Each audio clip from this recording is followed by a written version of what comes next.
তার ওই আযাবকে আল্লাহ তাআলা ধরে রেখে কঠিন শাস্তি থেকে কঠিনতর করে দিবেন। কখনোই আল্লাহ তাআলা তাদেরকে ছাড় দিবেন না, কখনোই ছাড় দেন নাই, বর্তমানেও ছাড় দিবেন না। ঠিক কিনা ভাই? ইতিহাস কি বলে? ওই সময়ে কিসরা কাইসারকে আল্লাহ তাআলা এমন ভাবে খান করে দিয়েছেন, যেই রকম ভাবে আল্লাহ রাসূল ভবিষ্যৎবাণী করেছিল। আল্লাহ রাসূল ভবিষ্যৎবাণী করেছিল কি, যে আমার চিঠিকে পেয়ে যেই রকম টুকরো টুকরো করে ফেলেছে, ছিন্ন বিচ্ছিন্ন করে দিয়েছে, আল্লাহ রাব্বুল আলামিনও এমন ভাবে তার রাজত্বকে খান করে দিয়ে নেস্তেনাবুদ করে দিয়েছে। পৃথিবীর মানচিত্রের মধ্যে তাদের নাম নেওয়ারও কোন ব্যক্তি বেঁচে নাই, কখনোই থাকবেও না। এইরকম ইতিহাস যারা কল্পনা করছে, যারা ইতিহাস এইরকম গঠন করতে চেষ্টা মেহনত করবে, তারাও কখনোই তাদের ইতিহাসও এইরকমই গাদ্দারদের মতো হয়ে তারাও পৃথিবীর মধ্যে এইরকম কুলাঙ্গার ব্যক্তি হয়ে পৃথিবী থেকে বিদায় নিয়ে জাহান্নামের মধ্যে চলতে হবে। ঠিক কিনা ভাই? এটা শুধু বর্তমান সময়ে এরকম নয়, পৃথিবীর ইতিহাস সাক্ষী এইরকমই হচ্ছে। যারাই আল্লাহ রাসূলকে গালমন্দ করবে, কখনোই তারা শান্তিতে থাকতে পারে না। আপনি দেখেন আবু জাহেলের কথা, হযরত আরেকটু আগে যদি যাই, বিশ্বনবী সাল্লাল্লাহু আলাইহি ওয়াসাল্লামের যার দুয়ার পাশে হযরত ইব্রাহিম খলিলুল্লাহ আলাইহিস সালাতু ওয়াস সালাম, তাকে অগ্নিকুণ্ডলীর মধ্যে নিক্ষেপ করা হলো। কথাগুলো ভালো করে বুঝবেন। আমি শুধু বিশ্বনবী সাল্লাল্লাহু আলাইহি ওয়াসাল্লামের এই মহব্বত কতটুকু থাকা দরকার, যারা অপমান করে বিশ্বনবীকে, তাদের কেমন অপমানজনক শাস্তি হয়, এটারই শুধু একটা ব্যাখ্যা হচ্ছে। ইব্রাহিম খলিলুল্লাহ আলাইহিস সালাতু ওয়াস সালামকে নমরুদ বিশাল আগুনের কুণ্ডলীর মধ্যে নিক্ষেপ করলো। তখন ফেরেশতারা আসলো, বিভিন্ন সাহায্য নিয়ে আসলো, বলতেছে যে আল্লাহর হাবিব, আল্লাহর খলিল, আপনি যদি বলেন আমি আমার শক্তির মাধ্যমে, বাতাস এসে বলল আমি আমার শক্তির মাধ্যমে এই আগুনকে এমন জায়গায় উড়ায় নিয়ে ফেলে দিব যে আপনার শরীরে বিন্দু পরিমাণ আঘাত লাগবে না, আপনার লোম একটাও পড়বে না, আমাকে যদি অনুমতি দেন। আল্লাহর হাবিব, আল্লাহর খলিল হযরত ইব্রাহিম আলাইহিস সালাম কি বললেন, যে আপনি কি আল্লাহর হুকুমে আসছেন, এটা কি আল্লাহ আপনাকে পাঠাইছে? তখন বাতাস বলল, না, আপনার মহব্বত নিয়ে আমি দাঁড়াইছি, আপনার মহব্বতের সাথে আমি কথা বলছি, বিদায় আমার আল্লাহ আমাকে অনুমতি দেন নাই। তখন বললেন যে যাও, তাহলে তোমার সাহায্যের প্রয়োজন নয়, যে মালিক আমাকে খলিলুল্লাহ বানাইবেন, যে মালিক আমাকে বানাইছেন, ওই মালিক কি দেখতেছেন কিনা? বলতেছে হ্যাঁ দেখতেছেন। তাহলে ওই মালিকের চেয়ে তোমার দরদ বেশি হবে না। যদি ওই মালিক খুশি হয় আমি আগুনে পড়ে, তাহলে আমি আগুনে চলতেও রাজি আছি, আমি আমার মালিককে তারপরে খুশি রাখবো। সুবহানাল্লাহ। তখন একটা ছোট্ট ব্যাঙ চলে আসলো, সে প্রস্তাব করলো। এরপর ইতিহাস সাক্ষী যে তাকে জিজ্ঞাসা করা হলো, ওই ব্যাঙ, তোমার তো সংক্ষিপ্ত প্রস্তাব, অল্প মতের দ্বারা কি আর হবে, এই অগ্নি স্ফুলিঙ্গ কিছুই তো হবে না। তখন ব্যাঙ জবাব দিল, ক্ষিপ্ত হয়ে জবাব দিল, আরে সমাজের মানুষগুলো শুনে রাখো, আমি জানি আমার প্রস্তাবের দ্বারা আগুনের কিছুই হবে না, আগুন তো নিভবে না, জোরে কথা, কিছুই হবে না। বরঞ্চ আমি এটা তোমাদেরকে বোঝাইতে চাচ্ছি, সারা দুনিয়ার সমস্ত মানুষ যদি এই আল্লাহর খলিলুল্লাহ হযরত ইব্রাহিমের বিরোধিতা করে, আমি ব্যাগ বলতে পারবো আমি আমার খলিলুল্লাহর পক্ষে আমার যতটুকু শক্তি কুলাইছে ততটুকু আমি চেষ্টা মেহনত করেছি। তারপর আমি নমরুদের কথায় কথা বলি না, নমরুদের পক্ষে কণ্ঠ মিলাই নাই, আমি খলিলুল্লাহর পক্ষে কথা বলে আমার স্বার্থ অনুযায়ী, আমার শব্দ অনুযায়ী আমি আমার চেষ্টা মেহনত করে গিয়েছি। বরঞ্চ কি হয়েছে, ইতিহাস বলে ব্যাঙের প্রস্তাব যদি কারো শরীরে লাগে, এটা নাপাক হবে না। এটার নাম কে দিয়েছে? আল্লাহ। মুসলমান কে দিয়েছে বলতে হবে জুড়ে? আল্লাহ তাআলা দিয়েছে। এই সম্মান আল্লাহ তাআলা ব্যাঙকে দিয়েছে। কিন্তু অন্য নবীর বেলায় দেখা গেছে টিকটিকি বিরোধিতা করেছিল। টিকটিকি বিরোধিতা করার কারণে ওই টিকটিকিকে যেখানে পাওয়া যাবে সেখানেই হত্যা করা একটা সওয়াব, এবং কি যত জুড়ে বাড়ি দিয়ে এক বাড়িতে মারা যাবে তত বেশি সওয়াব হবে। এটা বলা হয়েছে কেন? ওই নবী সাল্লাল্লাহু আলাইহি ওয়াসাল্লামের বিরোধিতা করেছিল, বিদায় টিকটিকিকে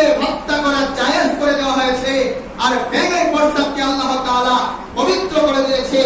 এই জন্য আমি বলতে চাই, আমরা জানি আমাদের স্লোগানের দ্বারা, আমাদের মিছিলের দ্বারা, আমাদের বিক্ষোভ প্রতিবাদের দ্বারা চাই আসবে সেই ফ্রান্সের মেট্রোর, কিন্তু আমরা বলতে চাই, আমরা মার্কা লাগাই দিতে চাই, আমরা হচ্ছি বিশ্বনবীর আশেক, বিশ্বনবীর সুরে আমরা কথা বলি। আমরা কখনোই বিশ্বনবীর বিরোধীদের কণ্ঠে কণ্ঠ মিলাই না। আমরা সেই ফ্রান্সের বিরোধিতা করি যেই ফ্রান্স আমার বন্ধু, আমার হাবিব, আমার পয়গম্বর, যে পয়গম্বর আমাদেরকে জাহান্নাম থেকে সুপারিশ করে জান্নাতে পৌঁছায় দিলেন, ওই নবীর কণ্ঠে কণ্ঠ মিলায়া আমরাও বলবো যে বিশ্বনবীর অপমান সইবে না মুসলমান। ঠিক না ভাই? এই জন্য যদি আমাদের বিশ্বনবী সাল্লাল্লাহু আলাইহি ওয়াসাল্লামের জন্য যদি আমাদের যদি ঘর থাকতে হয়, আমাদের যদি বাড়ি ছাড়তে হয়, যদি সংসার ছাড়তে হয়, এরপরেও আমরা বিশ্বনবী সাল্লাল্লাহু আলাইহি ওয়াসাল্লামকে কখনোই ছাড়তে পারি না, কখনোই ছাড়বো না, কখনোই ছাড়তে পারি না।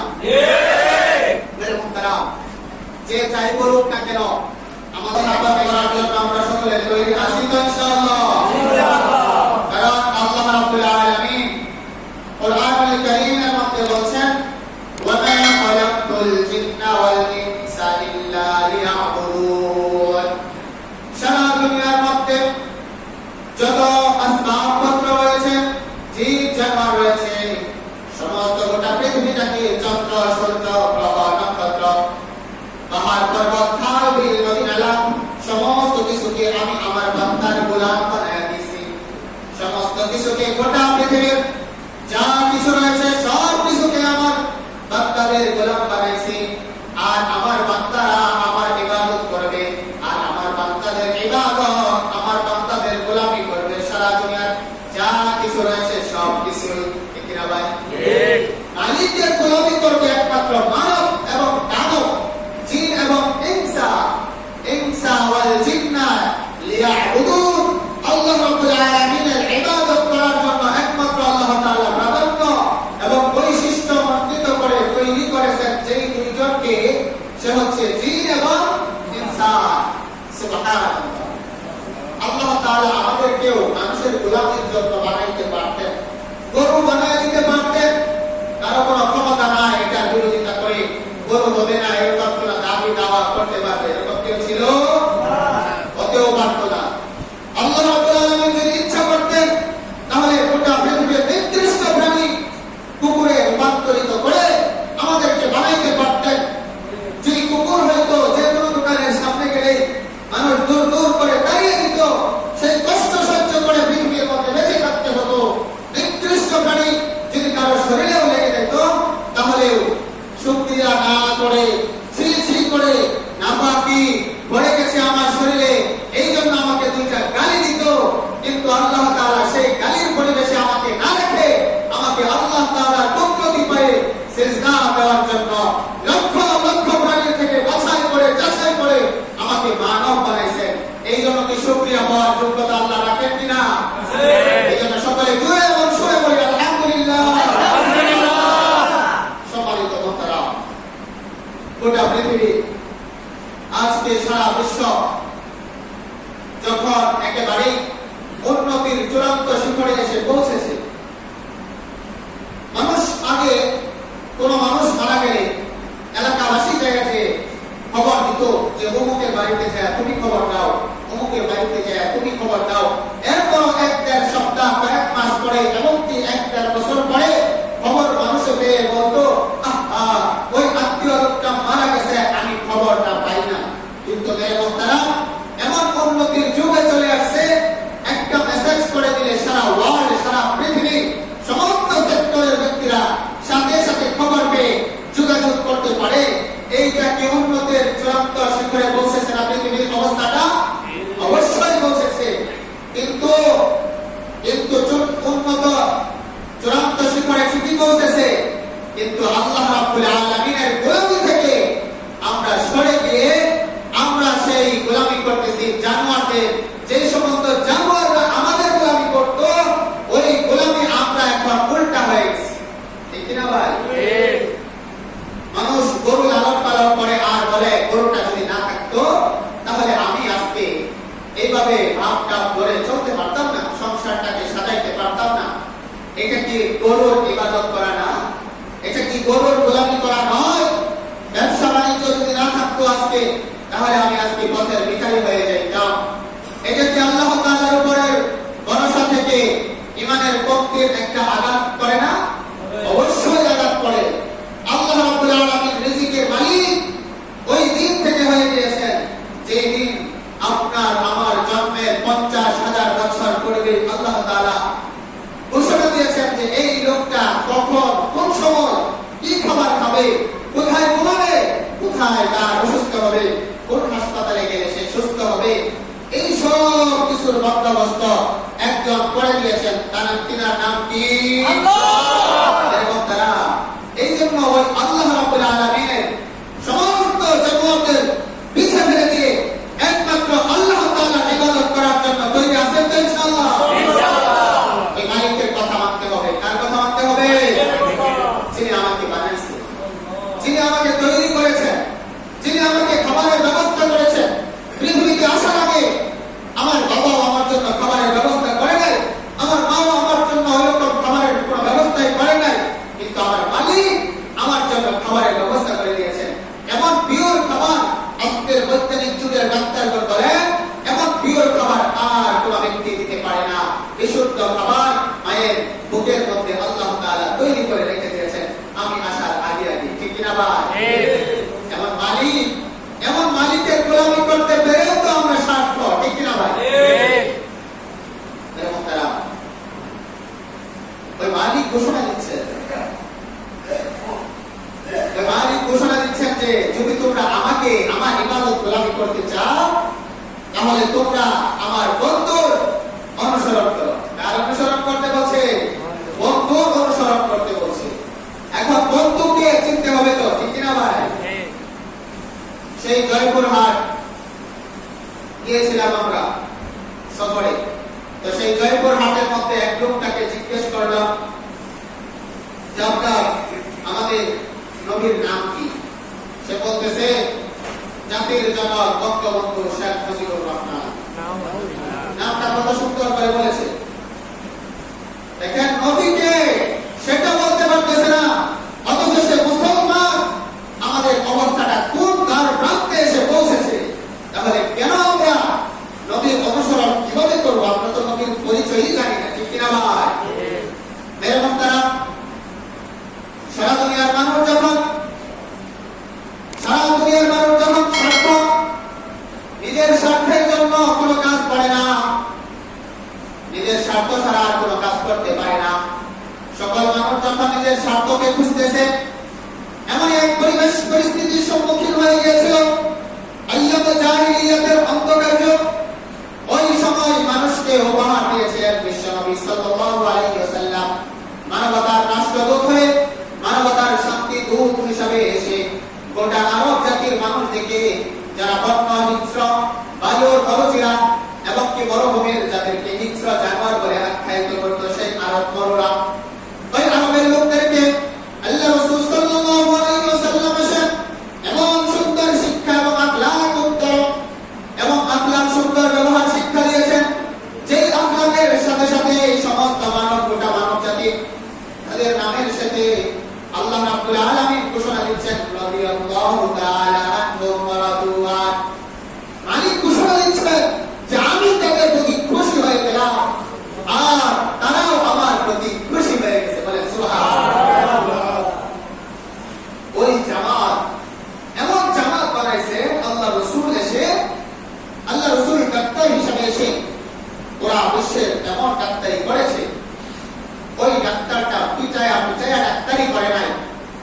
ওই ডাক্তারটা শুধু শারীরিক ডাক্তারি করে নাই, মানবতার এমনকি শারীরিক, মানসিক, অভ্যন্তরীণ, বাহ্যিক সমস্ত সেক্টরে মেহনত করে এমন একটা জামাত বানাইছেন যেই জামাতের কথা মালিক আল্লাহ তাআলা সুন্দরভাবে উপস্থাপন করছেন যে মুহাম্মাদুর রাসূলুল্লাহ, মুহাম্মাদুর রাসূলুল্লাহ ওয়াল্লাযীনা মাআহু আশিদ্দাউ আলাল কুফফার রুহামাউ বাইনাহুম। সুবহানাল্লাহ। আল্লাহ রাব্বুল আলামিন ঘোষণা দিচ্ছেন মুহাম্মদ সাল্লাল্লাহু আলাইহি আলাইহি সাল্লাম হচ্ছে এমন এক রাসূল, এমন এক নবী, এমন এক আমার বন্ধু হাবিবুল্লাহ, যিনি এমন একটা জামাত বানাইছেন, এমন একটা গঠন করেছেন, জামাত একটা দল বানাইছেন, একটা সাহাবায়ে কেরামের দল গঠন করেছেন, যারা পরস্পরে রুহামা ও বাইনাহু, তারা একে অপরের জন্য শান্তিপ্রিয়, একে অপরের জন্য বন্ধুত্বপূর্ণ কথাবার্তা বলে। আর যারা তাদের বিরুদ্ধে, নবীর বিরুদ্ধে কথা বলে, তাদেরকে বিন্দু পরিমাণ পরোয়া করে না। আশিদ্দাউ আলাল কুফফার, কাফেরদের উপরে আল্লাহ রাসূলের সাহাবায়ে কেরাম আশিদ্দা মানে কঠিন, তাদের সাথে কোনো পরস্পর আলাদাভাবে কোনো সহানুভূতি নাই, তাদের সাথে কোনো, যদি তারা ইসলামের পক্ষে, ইসলামের সাথে, ইসলামের কথাগুলো মেনে না মানলেও যাতে তারা চুপ থাকে। ইসলাম হচ্ছে শান্তি এবং শৃঙ্খলার ধর্ম, ঠিক কিনা ভাই? আল্লাহ রাসূল সাল্লাল্লাহু আলাইহি ওয়াসাল্লাম এমন এক শান্তির বার্তা মেসেজ দিয়ে আসছিলেন, যেটা আরবের সমস্ত সেক্টরের দানবরা বলতে বাধ্য হয়েছে যে আল আমিন, বিশ্বাসী বলে আল্লাহ রাসূলকে সিফাত এবং গুণ দিতে বাধ্য হয়েছে। সুবহানাল্লাহ। এরকম তারা والذين يؤذون رسول الله لهم عذاب أليم। মেরে মুহতারাম, আল্লাহ রাব্বুল আলামিন ঘোষণা দিচ্ছেন, যারা আমার বন্ধুকে গালিমন্দ করে, আমার বন্ধুকে ব্যঙ্গাত্মক কার্টুন স্থাপন করে, আমার বন্ধুকে কষ্ট দেয়, অপমান করে, লাঞ্ছনা করে, তাদের জন্য আল্লাহ তাআলা কঠিন আযাবের শাস্তি আল্লাহ তাআলা ঠিক করে রেখেছেন। সুবহানাল্লাহ বলবেন না? সুবহানাল্লাহ।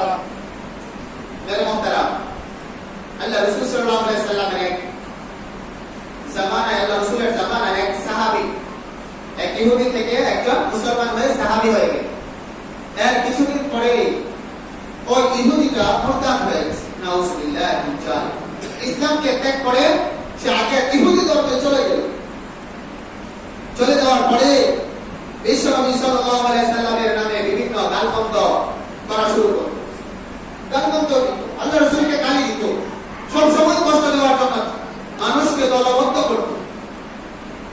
তো আল্লাহ রাসূলের কাছে এসে এই কথাটা জানানো হলো, ইয়া রাসূলুল্লাহ, ওই লোকটা, যে লোকটা আপনার হাতে মুসলমান হয়েছিল, ওই লোকটা আপনাকে গালমন্দ করে মুরতাদ হয়ে গেছে। এখন আপনাকে কষ্ট দেওয়ার জন্য যত পাইকার আছে, সমস্ত পাইকার আসে, চাও করতেছে। ইয়া রাসূলুল্লাহ, এখন কি করণীয় আমাদের? আল্লাহ রাসূল বললেন যে আল্লাহ তাআলা এর কঠিন বিচার করবে। সুবহানাল্লাহ। আল্লাহ রাব্বুল আলামিন তার বন্ধুর কষ্টকে সহ্য করেন না। কেউ যদি আল্লাহকে গালি দেয়, আল্লাহ এটা সহ্য করে, আল্লাহ তাআলা তাকে ছাড় দেয়। কিন্তু বন্ধুকে কেউ যদি গালি দেয়, আল্লাহ রাসূলকে গালি দেয়, আল্লাহ তাআলা এটা কখনো বরদাস্ত করেন নাই, করবেন না, বর্তমানও করবে না। ঠিক কিনা ভাই? মেরে মুহতারাম, আপনি দেখেন সূরা লাহাবটা পড়েন, আল্লাহ রাসূল যখন দাওয়াতের কাজ করা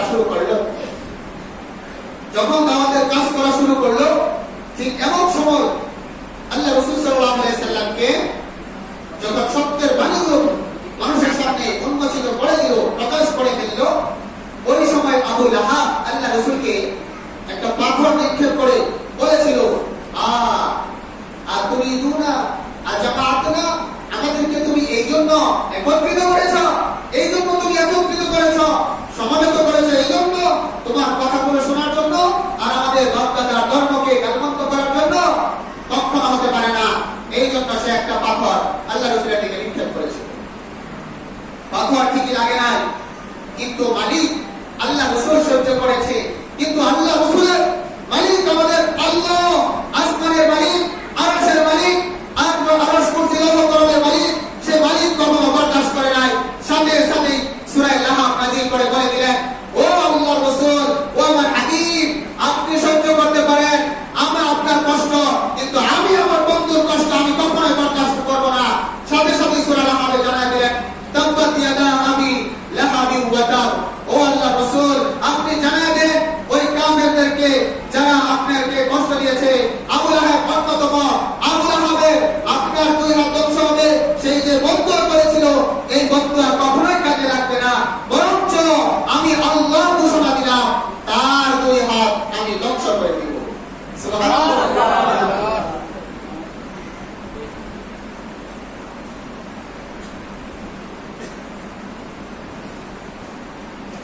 বন্ধুরা, এই জন্য আল্লাহ রসুলকে কষ্ট দিলে আল্লাহ তাআলা এটা সহ্য করেন।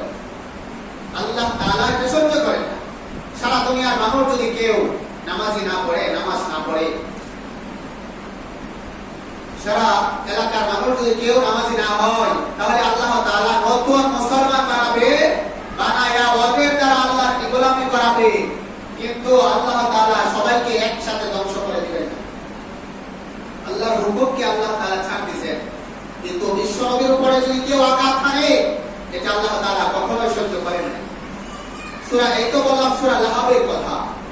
আরেক আয়াতে আল্লাহ তাআলা বলেন, ওয়াল্লাযীনা ইউযুনা রাসূলুল্লাহি, আল্লাহ রাব্বুল আলামিনের রাসূলুল্লাহর প্রতি যারা কষ্ট দেয়, অপমান করে, লাঞ্ছনা দেয়, আল্লাহ তাআলা বলেন তাদের জন্য লাহুম আযাবুন আলীম, লাহুম আযাবুন আলীম, তার জন্য যন্ত্রণাদায়ক শাস্তি আল্লাহ তাআলা সুন্দর করে ব্যবস্থা করে রেখে দিয়েছেন। সুবহানাল্লাহ। ওই ইহুদির কি অবস্থাটা হলো, যখন আল্লাহ রাসূলকে গালমন্দ করত, আল্লাহ রাসূল শুধু এতটুকু বলে দিলেন, আল্লাহ তাআলা এর বিচার করবে। ঠিকই ওই দিন রাতে ওই লোকটা মারা গেল।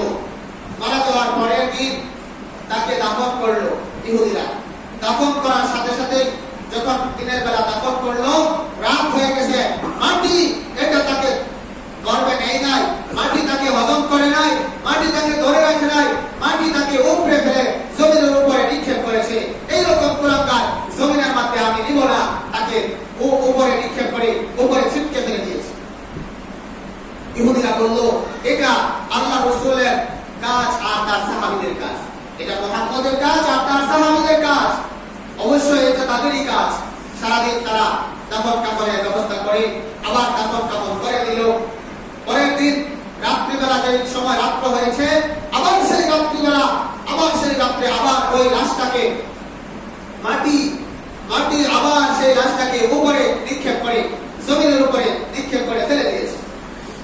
দ্বিতীয় দিনে যখন দেখলো মানুষ, সমস্ত ইহুদিরা বলা শুরু করলো, এটা মুহাম্মদ এবং তার সাহাবীদের কাজ, এটা আর কারো কাজ নয়। দ্বিতীয় দিন গেল, তৃতীয় দিন হয়ে গেল, তৃতীয় দিনও তারা দাফন কাফন কাজ করলো। কাজ করার দেরি হইতে হইতে যখন রাত্র হয়ে গেল, রাত্র হয়ে গেছে, ওই লাশটাকে আবার নিক্ষেপ করতে মাটি দেরি করে নাই, সাথে সাথে উপরে ফেলে দিছে। মাটি এই কবরটাকে গ্রহণ করে নাই, উপরে নিক্ষেপ করে মাটির উপরে নিক্ষেপ করে। পরের দিন সমস্ত ইহুদিরা দেখলো আর বলা শুরু করলো, এটা মুহাম্মদের কাজ নয়, এটা তার সাহাবীদের কাজ নয়, এটা অবশ্যই গায়েবের মালিকের কাজ, এটা তারা আর আমরা এটাকে দাফনের কাজ করব না, অবশ্যই এটাকে উপরে ফেলে রেখে দিই। মাটির উপরে রেখে দিয়ে চলে গেছে জঙ্গলের মধ্যে। কুকুর আসলো, কুকুর এসে তার মুখের উপরে পা উঠায়া প্রস্রাব করছে তার মুখের মধ্যে, এমনকি এই মুখের মধ্যে প্রস্রাব করেছে।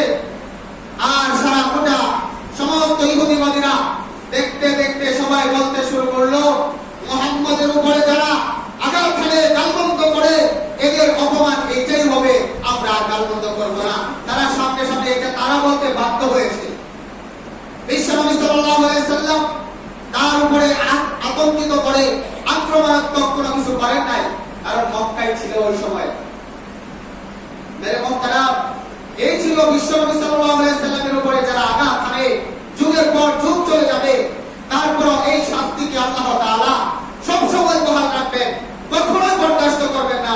আমার আল্লাহ তাআলা বিশ্বনবীর উপরে যদি কোনো ব্যঙ্গাত্মক অথবা কোনো অপমানজনক ইজ্জতের উপর যদি কোনো কালিমা লেপন করার চেষ্টা করে, আল্লাহ তাআলা এটা কখনো সহ্য করেন না, করবেন না। ঠিক কিনা ভাই?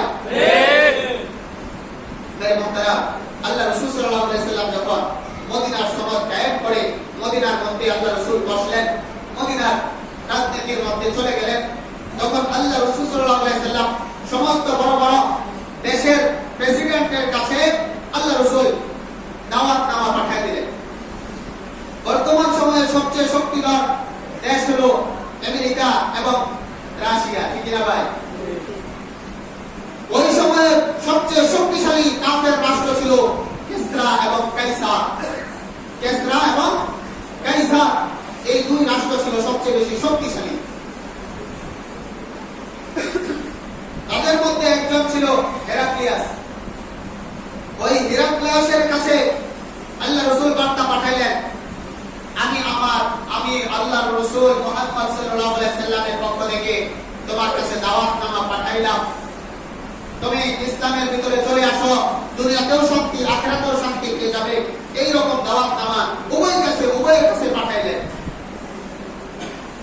কিন্তু ওই সময়ের মধ্যে কিসরা কাইসারের যে প্রেসিডেন্ট ছিল, দুইজনের মধ্যে একজন গ্রহণ করে চিঠিটাকে পেয়ে সাথে সাথে বুকে জড়ায় নিল, আর চুমু খাইল, কপালে লাগাইল, আর এটা হেফাজত করে পকেটের মধ্যে রেখে বলতেছে, আমি যদি তাই মুহাম্মদকে পাইতাম, আমি যদি ইসলামের ধর্মের নবী মুহাম্মদ সাল্লাল্লাহু আলাইহি সাল্লামকে পাইতাম, তাহলে তার পাটা ধুয়ে ওই পানি আমার মাথায় লেপটে দিতাম, মাথায় মাখতাম।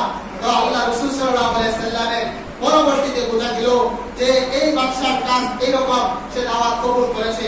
যে রাষ্ট্রদূত এসেছিল আল্লাহ রাসূলের পক্ষ থেকে, তার জন্য স্পেশাল রাজকীয় মেহমানদারির ব্যবস্থা করলেন। দ্বিতীয় প্রেসিডেন্ট হেরাক্লিয়াস, ওই হেরাক্লিয়াসের কাছে যখন পাঠাইলো, ওই রাষ্ট্রদূতের কাছ থেকে যখন চিঠিটা তার কাছে পৌঁছলো, তখন চিঠিটা পেয়ে বলতেছে, কিসের চিঠি? যে ইসলামের নবী মুহাম্মদ সাল্লাল্লাহু আলাইহি সাল্লামের পক্ষ থেকে আপনার কাছে দাওয়াতনামাটা দেখে চিঠিটাকে ছিঁড়ে টুকরো করে পায়ের নিচে ফেলে পিষে দিল। আর এই দুটার খবর আল্লাহ রাসূলের কাছে পৌঁছলো। আর সাথে সাথে এই হেরাক্লিয়াস শুধু চিঠি ক্ষিপ্ত হয়ে শুধু চিঠিকে ছিন্ন ভিন্ন করে নাই, বরঞ্চ ওই সময় যে রাষ্ট্র দূত গিয়েছিল তাকেও হত্যা করলো। মুসলমান সাহাবী তাকে হত্যা করলো। এই দুটার খবর আল্লাহ রাসূলের কাছে গেলেন। আল্লাহ রাসূল দোয়া করলেন, ও আল্লাহ, আপনি ওই যেই বাদশা এটা গ্রহণ করেছে, তার রাজত্বকে আপনি কায়েম এবং দায়েম রাখেন। সুবহানাল্লাহ। তো আল্লাহ রাসূল সাল্লাল্লাহু আলাইহি সাল্লাম দ্বিতীয় জনের জন্য দোয়া করলেন, আল্লাহ তাআলা যেরকম ভাবে এই হেরাক্লিয়াস যেরকম ভাবে আমার চিঠিকে ছিঁড়ে টুকরো করে পায়ের নিচে পিষে দিয়েছে, ঠিক আল্লাহ রাব্বুল আলামিনও ওই চিঠির মতো তার রাজত্বকে খান করে দিবেন। ঠিক কিনা ভাই? ঠিক। পরবর্তীতে দেখা গেল ওই যে প্রেসিডেন্ট ইসলাম গ্রহণ করলো, সে অনেকদিন বেঁচে ছিল, রাজত্ব নিয়ে সুন্দরভাবে রাজত্ব চালাইছে। দ্বিতীয় প্রেসিডেন্ট হেরাক্লিয়াস, এর ব্যাপারে বলা হয়েছে তার ছেলে পরবর্তীতে তার এমন গুলাটি ইতিহাস হয়েছে তার জন্মের, এরকম কখনো ঘৃণিত ইতিহাস তার জীবনে হয় নাই, কোন বাদশার নামে ওই রকম হয় নাই, এমন ঘৃণিত তার ইতিহাস ছেপেছে, ইতিহাস দলিল হিসাবে রয়ে গেছে। তো হেরাক্লিয়াসের ছেলে ছিল, তো ছেলে এবং তার বাবা হেরাক্লিয়াস, ওই সময়ের যে প্রেসিডেন্ট, সেই প্রেসিডেন্ট তার ছেলে একটা মহিলার প্রেমে পড়ে গেছে, বাবা এবং ছেলে। তো বাবা যদি এইরকম একটা দুষ্টামির মধ্যে পড়ে থাকে, খারাপ কাজের মধ্যে পড়ে থাকে, আর ছেলেও ওইটার মধ্যেই পড়ে থাকে, বাপ বেটা একসাথে, তো বাবাকে হত্যা করে, এক সময় সংক্ষিপ্ত আকারে বলছি, বাবাকে হত্যা করে ছেলে তখন ওই নারীর পাগল হলো, ওই নারীকে সে পেয়ে গেল, বাবাকে হত্যা করে দিল। এরপরে তার ভাইয়েরা সবাই তার বাতিজার বিরোধী হয়ে গেল, রাজার ছেলে বিরোধী হয়ে গেল, রাজার ভাইয়েরা। তো তারা ভাইয়েরা যখন বিরোধী হলো, তখন তাদের ভাইদেরকে সেনাবাহিনীর মাধ্যমে হত্যা করতে দ্বিধাবোধ করলো না, চাচাদেরকে সবাইকে হত্যা করে এখন সে সুপার পাওয়ার, একাই সে রাজত্বর ক্ষমতার অধিপতি হয়ে বসে পড়ল। তো যখন আনন্দের ঢেকুর দিচ্ছিল যে এখন আমার কোনো পরোয়া নাই, আমি কাউকে কোনো পরোয়া করি না, এখন শাহের বাদশা সুপার পাওয়ার হিসাবে সে যখন এখন মোজ করবে, সে মুজি আছে, এমন টাইমে তার বাবা জানতো আমি যেরকম খারাপ, আমি যেরকম কুচরিত্রের অধিকারী বাবা, আমার ছেলেটাও তো তার চেয়ে দ্বিগুণ হবে, এটাই স্বাভাবিক, বাবা যেরকম সন্তান এরকমই হবে। তো বাবা একটা বুদ্ধি করে, আগে একটা ষড়যন্ত্র করে, তার আগের দিনের বাদশাদের তাদের লাইব্রেরি থাকতো এবং কি বিভিন্ন ঔষধালয় কিছু তাদের বিভিন্ন আইটেমের ঔষধালয় থাকতো নিজ গড়ের মধ্যে। তো এইরকমই তার একটা নিজস্ব ঔষধের একটা লাইব্রেরি ছিল, ঔষধের একটা সুন্দর একটা গড় ছিল। তো ওই গড়ের মধ্যে সে ঢুকলো যে দেখি বাবা কি রাখছে। তার বাবা ওই বিষের একটা বোতল, বিষের বোতল একটা কৌটার ভিতরে ঢেলে, বিষটা ঢেলে, আর ওই বোতলের উপর দিয়ে সুন্দর করে লিখে দিয়েছে যে মুকাউবিবুল জিমা, মুকাউবিবুল জিমা লিখে দিয়েছে। এটার অর্থ হলো যৌন বর্ধক, শক্তিবর্ধক একটা ঔষধ, এটা লিখে দিয়েছে। যেটা খাইলে কলিকাতা হারবাল খাওয়া লাগবে না, অন্য কোনো জায়গায় যেতে হবে না, সে এটা ডক করে সে খরচ করবে, আনন্দের বেকুল গিলবে। এমন টাইমে দেখলো যে বাহ কত সুন্দর একটা ঔষধ পেলাম, সে আর চিন্তা ফিকির না করে ডক করে ওষুধটা খেয়ে ফেললো। ওষুধ খাইছে না বিষ খাইছে? বিষটা খেয়ে সাথে সাথে সেখানেই সে মারা গেল, সেখানেই শেষ হয়ে গেছে তাদের রাজত্ব। এরপরে তার রাজত্বের ইতিহাস হলো এখন আর কেউ নাই, একজন তারপরে একটা নারীকে বসায়া এই রাজত্বকে ধরে রাখছে। এর মোহতারাম, আল্লাহ রাসূল সাল্লাল্লাহু আলাইহি সাল্লামকে ইতিহাস বলে সাক্ষী দিয়েছে। যত ইতিহাস বলে, যত এবং কুরআন এবং সুন্নাহর আলোকে যত কথায় আপনি পেয়ে যাবেন, সমস্ত কাটাকাটি করে এটাই প্রতীয়মান হয় যে বিশ্বনবী সাল্লাল্লাহু আলাইহি ওয়াসাল্লামের উপরে কেউ যদি তার ইজ্জতের উপরে আক্রমণ করে, বিশ্বনবীর ইজ্জতের উপরে যদি কেউ কালমালেপন করার চেষ্টা করে, কেউ যদি বিন্দু পরিমাণ অপমান করার চেষ্টা করে, যুগকে যুগ চলে যাবে। আল্লাহ তাআলার ওই আযাবকে আল্লাহ তাআলা ধরে রেখে কঠিন শাস্তি থেকে কঠিনতর করে দিবেন। কখনোই আল্লাহ তাআলা তাদেরকে ছাড় দিবেন না, কখনোই ছাড় দেন নাই, বর্তমানেও ছাড় দিবেন না। ঠিক কিনা ভাই? ইতিহাস কি বলে? ওই সময়ে কিসরা কাইসারকে আল্লাহ তাআলা এমন ভাবে খান করে দিয়েছেন, যেই রকম ভাবে আল্লাহ রাসূল ভবিষ্যৎবাণী করেছিল। আল্লাহ রাসূল ভবিষ্যৎবাণী করেছিল কি, যে আমার চিঠিকে পেয়ে যেই রকম টুকরো টুকরো করে ফেলেছে, ছিন্ন বিচ্ছিন্ন করে দিয়েছে, আল্লাহ রাব্বুল আলামিনও এমন ভাবে তার রাজত্বকে খান করে দিয়ে নেস্তেনাবুদ করে দিয়েছে। পৃথিবীর মানচিত্রের মধ্যে তাদের নাম নেওয়ারও কোনো ব্যক্তি বেঁচে নাই, কখনোই থাকবেও না। এইরকম ইতিহাস যারা কল্পনা করছে, যারা ইতিহাস এইরকম গঠন করতে চেষ্টা করবে, তারাও কখনোই তাদের ইতিহাসও এইরকমই গাদ্দারদের মতো হয়ে তারাও পৃথিবীর মধ্যে এইরকম কুলাঙ্গার ব্যক্তি হয়ে পৃথিবী থেকে বিদায় নিয়ে জাহান্নামের মধ্যে চলতে হবে। ঠিক কিনা ভাই? এটা শুধু বর্তমান জামানা এরকম নয়, পৃথিবীর ইতিহাস সাক্ষী এইরকমই হচ্ছে। যারাই আল্লাহ রাসূলকে গালমন্দ করবে, কখনোই তারা শান্তিতে থাকতে পারে না। আপনি দেখেন আবু জাহেলের কথা, আরেকটু আগে যদি যাই, বিশ্বনবী সাল্লাল্লাহু আলাইহি সাল্লামের যার দুয়ার বসর হযরত ইব্রাহিম খলিলুল্লাহ আলাইহিস সালাতু ওয়াস সালাম, তাকে অগ্নি কুণ্ডলীর মধ্যে নিক্ষেপ করা হলো। কথাগুলো ভালো করে বুঝবেন। আমি শুধু বিশ্বনবী সাল্লাল্লাহু আলাইহি সাল্লামের এই মহব্বত কতটুকু থাকার দরকার, যারা অপমান করে বিশ্বনবীকে, তাদের কেমন অপমানজনক শাস্তি হয়, এটারই শুধু একটা ব্যাখ্যা দিচ্ছি। ইব্রাহিম খলিলুল্লাহ আলাইহিস সালাতু ওয়াস সালামকে নমরুদ বিশাল আগুনের কুণ্ডলীর মধ্যে নিক্ষেপ করলো। তখন ফেরেশতারা আসলো, বিভিন্ন জন বিভিন্ন সাহায্য নিয়ে আসলো, বলতেছে যে আল্লাহর হাবিব, আল্লাহর খলিল, আপনি যদি বলেন আমি আমার শক্তির মাধ্যমে, বাতাস এসে বলল আমি আমার শক্তির মাধ্যমে এই আগুনকে এমন জায়গায় উড়ায় নিয়ে ফেলে দিব যে আপনার শরীরে বিন্দু পরিমাণ আঘাত লাগবে না, আপনার লোম একটাও পড়বে না, আমাকে যদি অনুমতি দেন। আল্লাহর হাবিব, আল্লাহর খলিল হযরত ইব্রাহিম আলাইহিস সালাম কি বললেন, যে আপনি কি আল্লাহর হুকুমে আসছেন, এটা কি আল্লাহ আপনাকে পাঠাইছে? তখন বাতাস বলল না, আপনার মহব্বত নিয়ে আমি দাঁড়াইছি, আপনার মহব্বতের সাথে আমি কথা বলছি, বিদায় আমার আল্লাহ আমাকে অনুমতি দেন নাই। তখন বললেন যে যাও, তাহলে তোমার সাহায্যের প্রয়োজন নয়, যে মালিক আমাকে খলিলুল্লাহ বানাইবেন, যে মালিক আমাকে বানাইছেন, ওই মালিক কি দেখতেছেন কিনা? বলতেছে হ্যাঁ দেখতেছেন। তাহলে ওই মালিকের চেয়ে তোমার দরদ বেশি হবে না। যদি ওই মালিক খুশি হয় আমি আগুনে পড়ে, তাহলে আমি আগুনে জ্বলতেও রাজি আছি। আমি আমার মালিককে তারপরে খুশি রাখবো। সুবহানাল্লাহ।